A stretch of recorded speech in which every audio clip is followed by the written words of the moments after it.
Honorable Air Marshal retired Farooq Habib Sahib, former Vice Chief of the Air Staff, Mr. Ahmed Hassan Al-Arabi, renowned strategic analyst, Mr. Khurram Abbas, honorable ladies and gentlemen, Assalamu alaikum and a very good afternoon. It has been a privilege and an honor serving the nation, holding this portfolio of information and broadcasting, especially during the days of the May War. As Mr. Khurram Abbas rightly pointed out, that this war was imposed upon Pakistan because Pakistan has always believed in peace. Pakistan has always stood for peace. We have been the frontline state against terrorism. We've been a wall, a shield between the terrorists and the rest of the world. Now, there were certain inconsistencies in India's narrative and their strategy. The problem with their narrative was that they've always internalized their external issues and they've externalized their internal issues. So terrorism in India is an internal issue. It's not an external issue.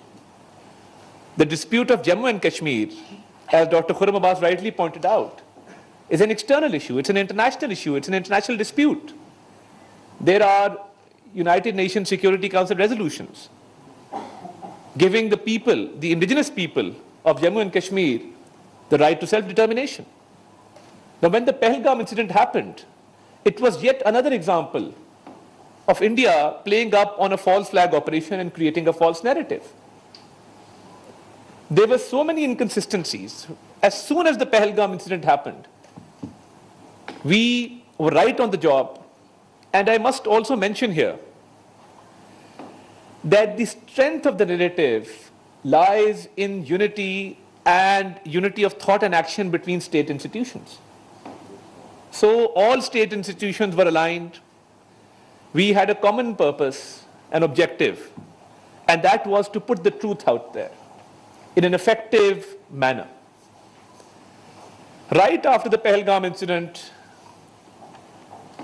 an FIR was registered within 10 minutes of the incident happening. Now, without any inquiry, without anyone going to that spot, without any detailed investigation, you are registering an FIR and pointing fingers at Pakistan right after the incident. Now, when we talk about the allegation of cross-border terrorism, the Pakistani territory, the line of control, is more than 100 kilometers away from the Pahalgam site. Now, how is it possible that they could not detect any movement which they alleged was there?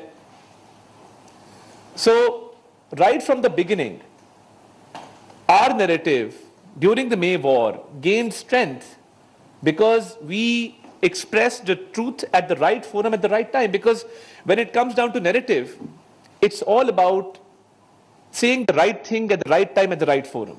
There is no one size fits all. So there has to be a specific, a detailed campaign with regard to what your strategic narrative is.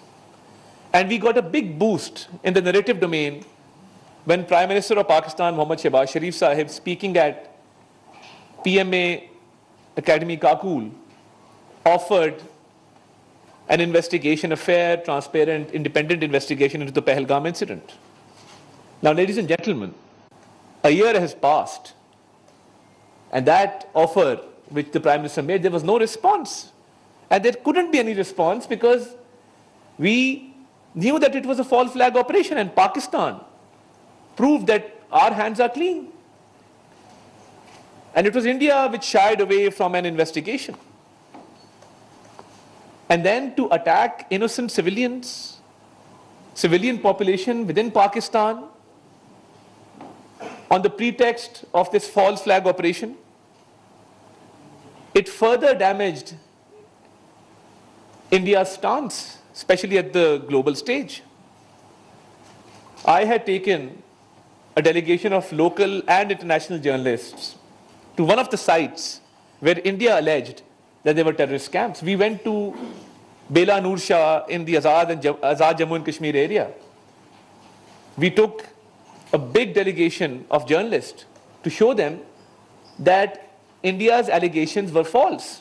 And the next day we were supposed to go to Muridke and Bahawalpur, but these unfortunate attacks took place. So we were well within our right under the UN Charter to respond in a firm and decisive manner as we did. And in the narrative domain, we were addressing the international media because we had a lot to tell to the world. Because you see, when I say that Pakistan has been a frontline state against terrorism, or a shield or a wall between the terrorists and the rest of the world, when one Pakistani lays down his or her life, it is for the motherland, yes. But then laying down that life makes the world a safer place. No other country has to its credit 90,000 lives laid down. Hundreds of billions of dollars of economic losses suffered. So how can a country which is countering terrorism be blamed for terrorism? And who is pinning this blame on Pakistan?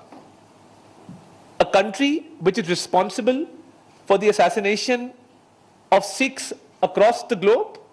A country which is responsible for the assassination of Hardeep Singh Najjar in Canada? There are allegations of assassinations in US, UK, Canada, the world over. Transnational regression, transnational assassinations are taking place. So my question was, when I addressed the international media, that one country is combating terrorism and the other country is promoting terrorism, and I do not say this on mere conjecture. I have substantial evidence to back my arguments. Wasn't Kulbhushan Yadav captured in Pakistan? Wasn't he involved in terrorist activities? So when an Indian spy is captured, red-handed within the territory of Pakistan, and he is detained, and it is proven at the international level that he was in fact involved in these activities, then which country is promoting terrorism? So our task with regard to the narrative domain was telling the truth to the world in an effective manner, and we did that at the right time, at the right forum.